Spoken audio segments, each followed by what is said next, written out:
म्हातारी असते ती गेलेली असते लाकडाला वनात. तर खूप ऊन असते, खूप ऊन असते, खूप कडक ऊन असते.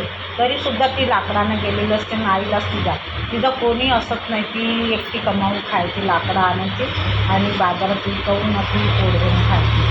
तर तिचं कोण एवढा ऊन असते, एवढा ऊन असते, डोंगर आणि कड्याकड्याला ती चालत असते म्हातारी.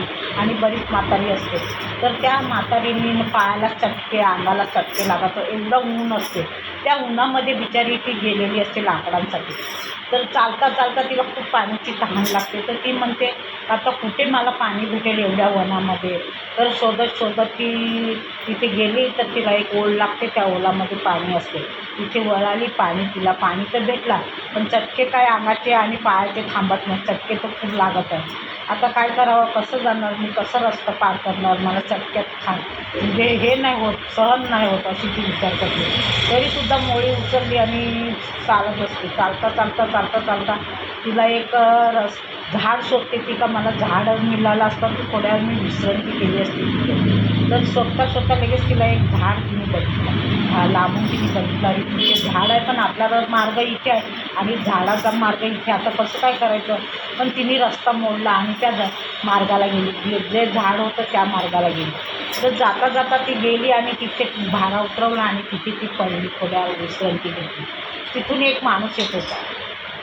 तो म्हणाला, आजीबाई एवढ्या उन्हात, एवढ्या अरंड्या वनात तू आणि एवढ्या उन्हामध्ये कशाला तू गेली लाकडं आणायला. तर हे किती ऊन आहे, पायाला चटके मारतात, पायात चप्पल नाही, काय नाही.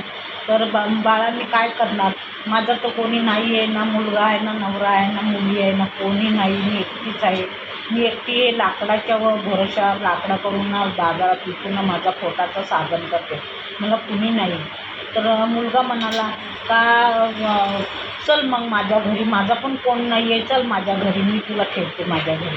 तर आजीबाई म्हणाली, नाही बाळा तू ठेवेल मला, तुझी बायको मुलं काय करतील.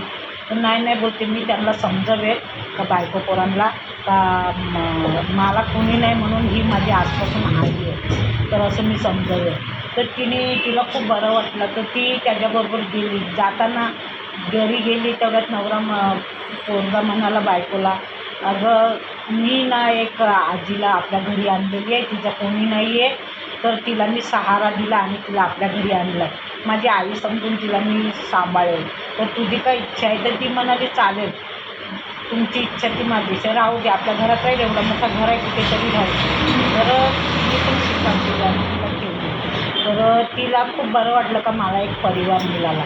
पण असं मी म्हणजे यो संदेश मी सगळ्यांना देते, असं त्यांनी जी तिला मदतीचा हात पुढे केला आणि तिला सहारा बनला, तिचं कुटुंब बनला.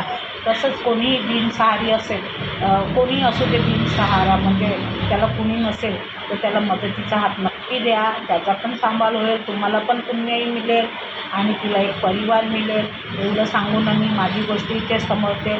तुम्हाला कशी वाटली ती नक्की पहा आणि आवडली असेल तर नक्की एक कमेंट करा आणि फॉलो करा, सबस्क्राईब करा आणि मला पुढे न्या. एवढंच सांगते. जय भीम, जय संविधान.